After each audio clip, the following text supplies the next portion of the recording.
Hello, everyone, and welcome to a new session. So, how are you all doing? I hope all of you had a lovely weekend, right? Great. So, it's a new week, and we are back with some new sessions, as always. So, today we are going to have a new session for NET exam. Yes, the upcoming NET exam in December. Right? So today also we will revise for NET. Okay, all right. Yes, very good. So are you all ready for the session? So if you're new to our channel, then please do subscribe. And if you're watching this video right now, then please do like this video and share it as well. Okay, will you all do that? Very good, very good. Thank you. Right.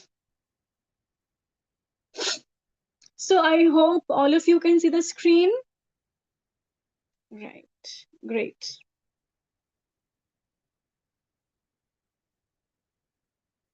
So, welcome to session number 9 of our Vallath net revision. Right, are you all ready? Welcome to session number 9 of our Vallath net revision. Okay, in case you have missed the previous sessions, then you can always go to the live section of our Vallath YouTube channel and watch the previous videos. Okay, all right, very good. Now, let's move on to the first question for tonight. Okay, let's move on to the first question for tonight. Here we go. Here is the first question. Emma Woodhouse, Anne Elliot, Catherine Morland. All these are characters created by whom? Dickens, Jane Austen, Thackeray, or Charlotte Bronte? Tell me, which author created these characters? The characters of Emma Woodhouse, Anne Elliot, and Catherine Morland. We all know Emma Woodhouse is obviously the character from the novel Emma. Anne Elliot is the character from the novel Persuasion. And Catherine Morland. And Catherine Morland is a character from Northanger Abbey. Catherine Morland is the heroine of the novel Northanger Abbey. So obviously all these characters are created by Jane Austen. All these characters are created by Jane Austen. Okay, tell me, Northanger Abbey was published in which year? Actually, Northanger Abbey and Persuasion, both of these novels were published in the same year. Northanger Abbey and Persuasion, both of these novels were published posthumously in 1818. 1818.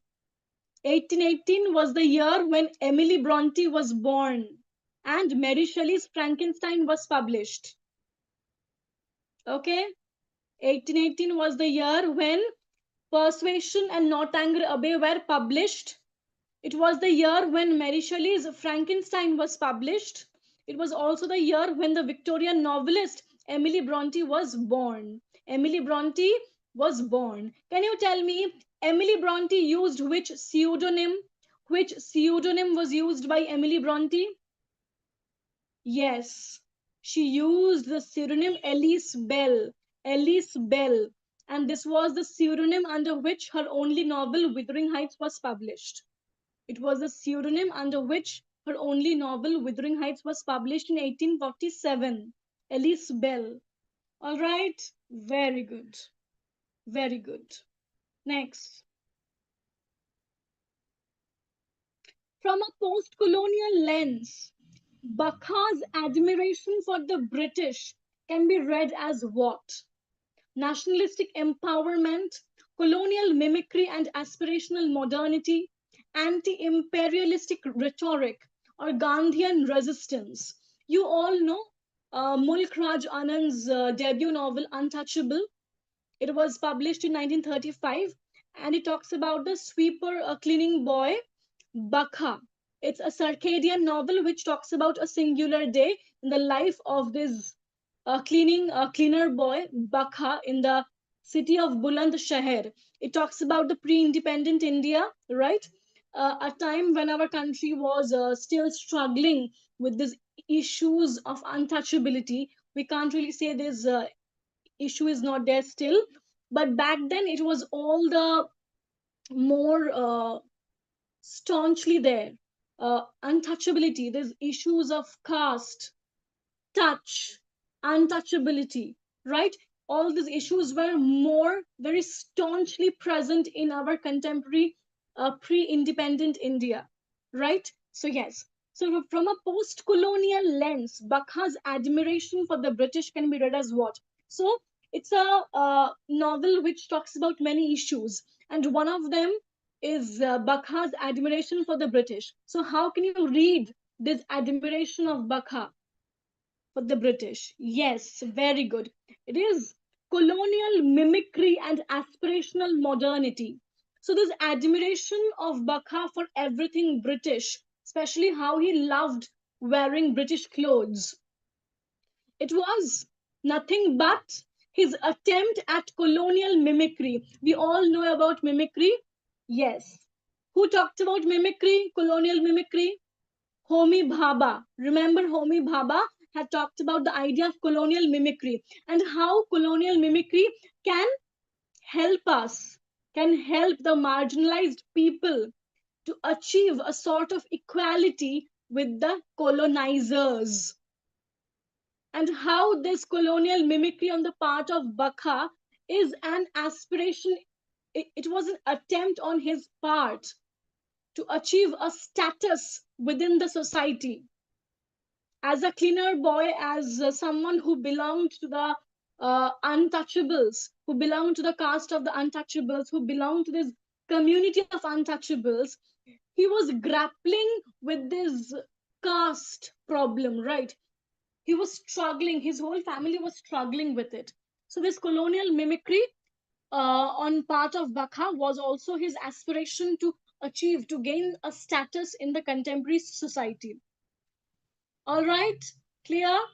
Yes. So it's a reminder for you all to read to read about the major novels of Indian literature, be it Kanthapura or Untouchable or Swami and Friends, The Bachelor of Arts, The English Teacher. All right, The Guide. All these are very important novels, and you can look at the post-colonial. You can look at these novels through the post-colonial lens. Okay. Right. Next. Chinua Achebe famously critiqued Conrad for what? For glorifying the British Empire, for lack of narrative structure, for using racial stereotypes and dehumanizing Africans, or supporting the Boer War. Why had Chinua Achebe famously critiqued Joseph Conrad? We know that this is coming from the context of Joseph Conrad's novel Heart of Darkness. And in context of that, Chinua Achebe had famously critiqued Joseph Conrad for using racial stereotypes and dehumanizing Africans in his novel Heart of Darkness. Right? So Chinua Achebe famously critiqued Conrad for using racial stereotypes and dehumanizing Africans. I know many of you, most of you have read this novel, Heart of Darkness. So you can look at these things as well and read about them in a bit details for net. That why Chinua Achebe critiqued Conrad. What's the politics of this critique? What's the position that he has taken in this critique of Conrad? What's his positionality? Right? And this is very closely associated with the race studies, black studies, right? So you can look at all these things for net as well. It will help you with statement based questions and analytical questions as well. All right, great. Let's move on to the next question. Choose the wrongly matched pair. So here we have some works and their corresponding authors, but here one pair is wrongly matched. You have to tell me which one. The Female Quixote, is it a novel by Charlotte Lennox? Love in Excess by Fanny Burney, Roxana by Danielle Defoe, Love Letters Between a Nobleman and His Sister by Afra Ben.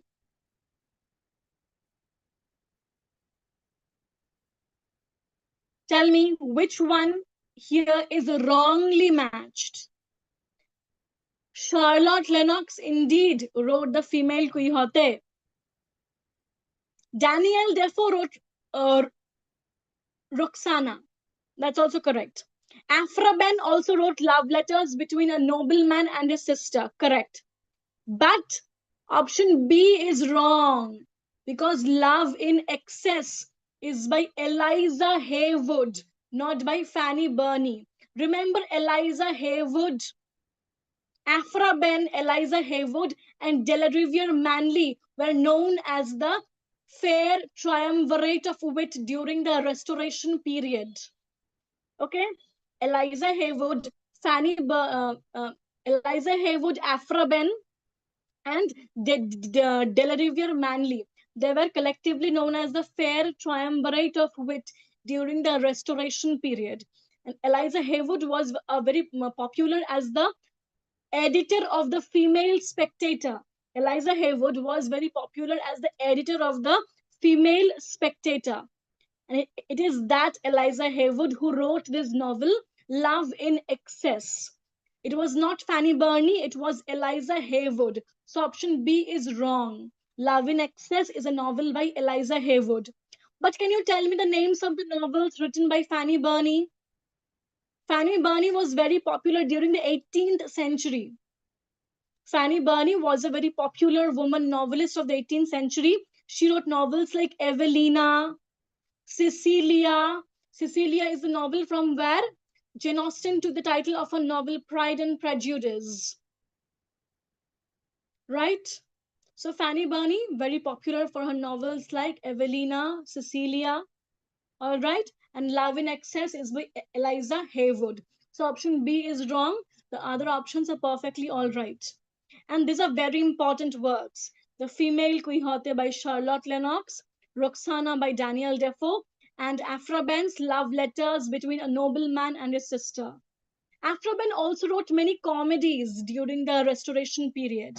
Afra Ben wrote many comedy of manners during the Restoration period. She also famously wrote the first work which expressed sympathy towards the slaves, Orunoko or the Royal Slave. Afra Ben also wrote Orunoko or the Royal Slave. It was the first work from the English world to express sympathy for the slaves. All right, Afra Ben's Orunoko or the Royal Slave. All right, got it. I hope all of you will read more on these things. So before we proceed, let me give you all a very nice surprise. And what is that? That if you are already a part of our KVS course, then you can also get a chance to study for EMRS, TGT, PGT courses. Okay, and you won't have to pay for it. Okay, it will be an add-on from our side. You won't have to pay anything extra for EMRS TGT PGT course if you're already a part of our KVS batch. So if you're already in our KVS TGT PGT batch, you will now get EMRS training for all three tiers at no additional fee. And here also we have given you the number of our office. And if you feel like you need more details about this, you can always contact us at this number and get all the details you need about it. All right. Got it? Very good. Very good. Okay, next. Choose the wrong statement. So here I have given you all some statements about the work, The Dunciad by Pope. And there are 4 statements. You have to tell me the wrong statement. Okay? The Dunciad is a landmark mock heroic narrative poem by Alexander Pope, published in 3 different versions at different times from 1728 to 43. This poem celebrates a goddess, dullness, and the progress of her chosen agents as they bring decay imbecility, and tastelessness to the kingdom of Great Britain. For the mock heroic structure of the Dunciad itself, however, the idea seems to have come most clearly from Mac Flecknoe.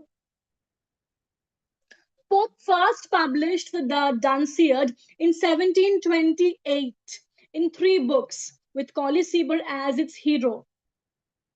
Tell me which is wrong here. Yeah, the last option is wrong. And in the comments, you have to let me know what is wrong about this statement. I won't tell you. I'm just telling you that this last option is wrong about Pope's the Dunciad. But you have to let me know in the comments what is wrong about this statement here.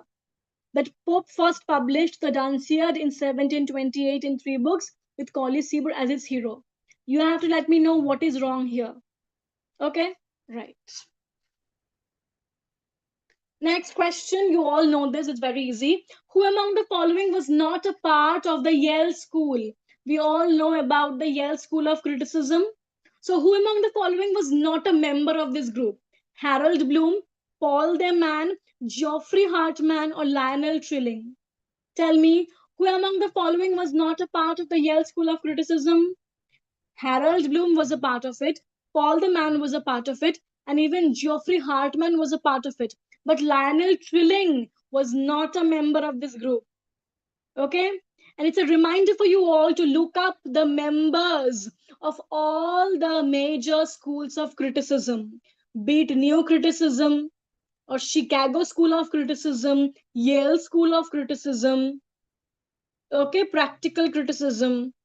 Okay, please look up the names of the members of all the major schools of criticism and also literary movements.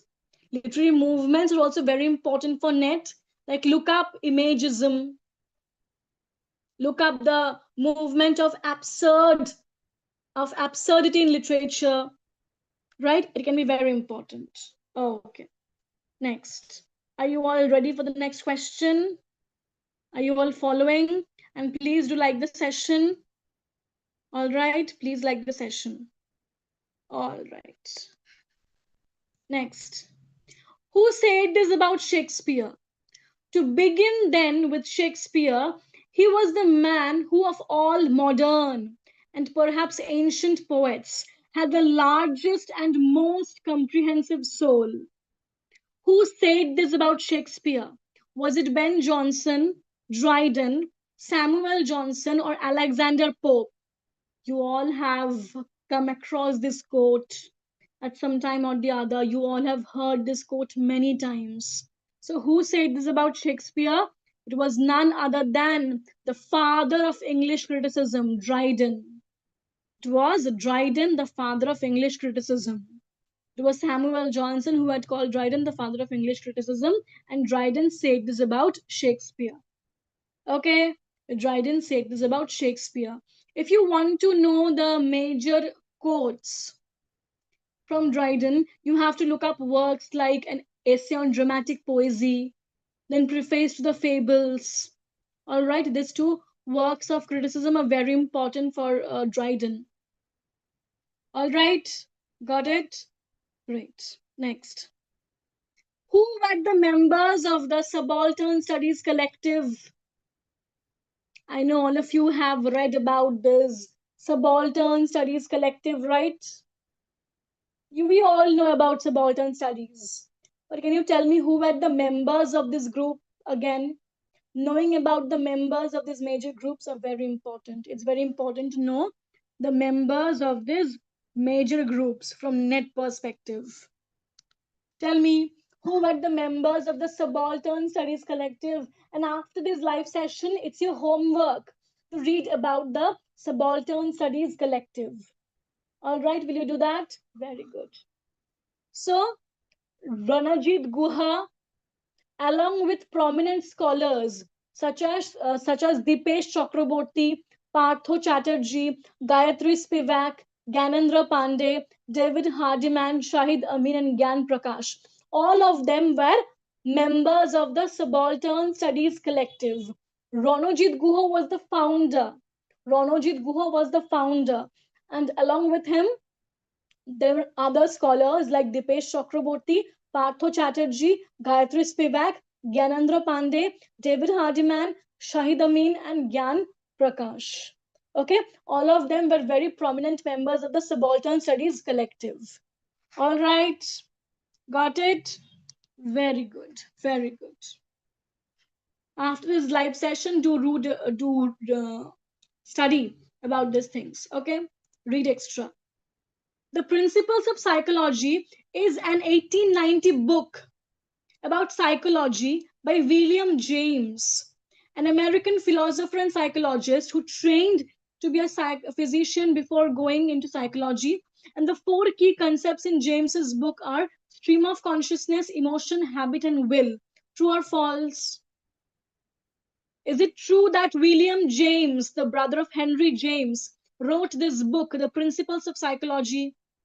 Is it true that here he coined this phrase, stream of consciousness? Is it true that he has also talked about emotions, habits, and will? True or false? Tell me. It is true. The Principles of Psychology is indeed a very major work by William James. And here he has talked about many things. Very importantly, he coined the phrase stream of consciousness in this book. Okay, got it? Very good. Next, she influenced feminist literary criticism in the United States academia, developing the concept and practice of gynocritiques, a term describing the study of women as writers. Who is she? Tell me, who is she?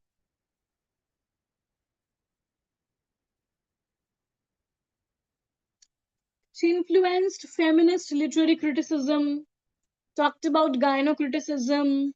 It was Elaine Showalter. Elaine Showalter. Very good. It was Elaine Showalter.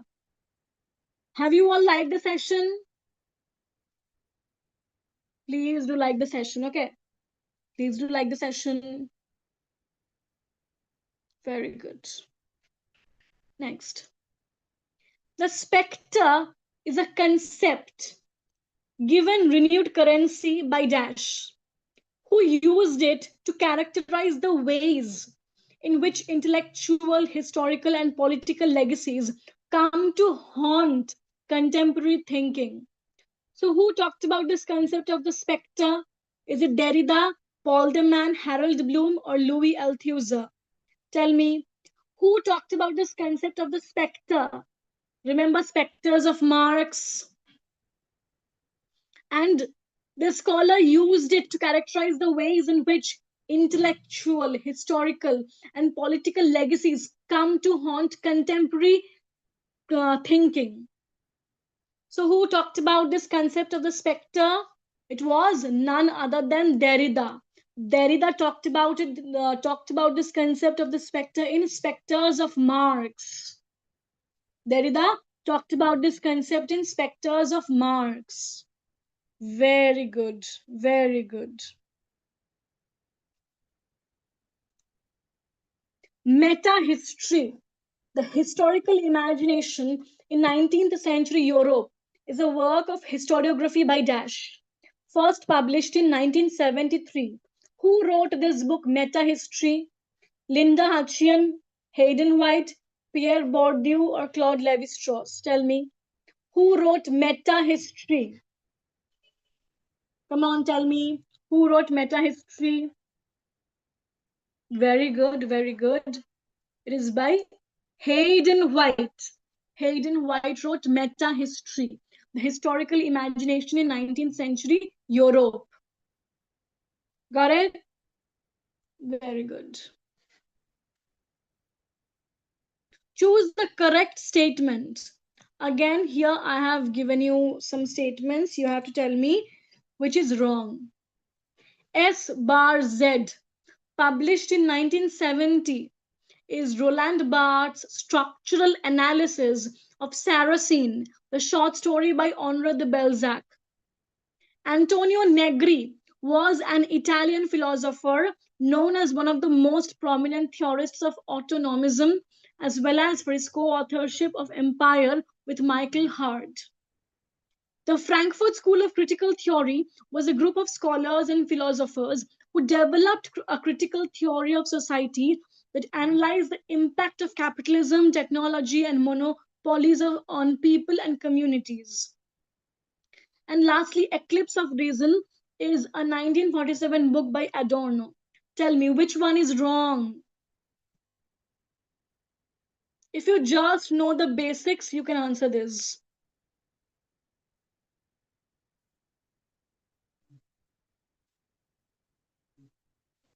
Here, the last option is wrong because Eclipse of Reason is a work by Horkheimer, not Adorno.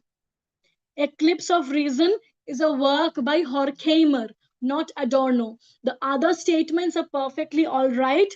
That S bar Z is by Roland Barthes and it analyzes Saracen, the short story of Balzac, and Antonio Negri co-authored Empire with Michael Hart, and we all know about the Frankfurt School of Theorists and their critical theory, right?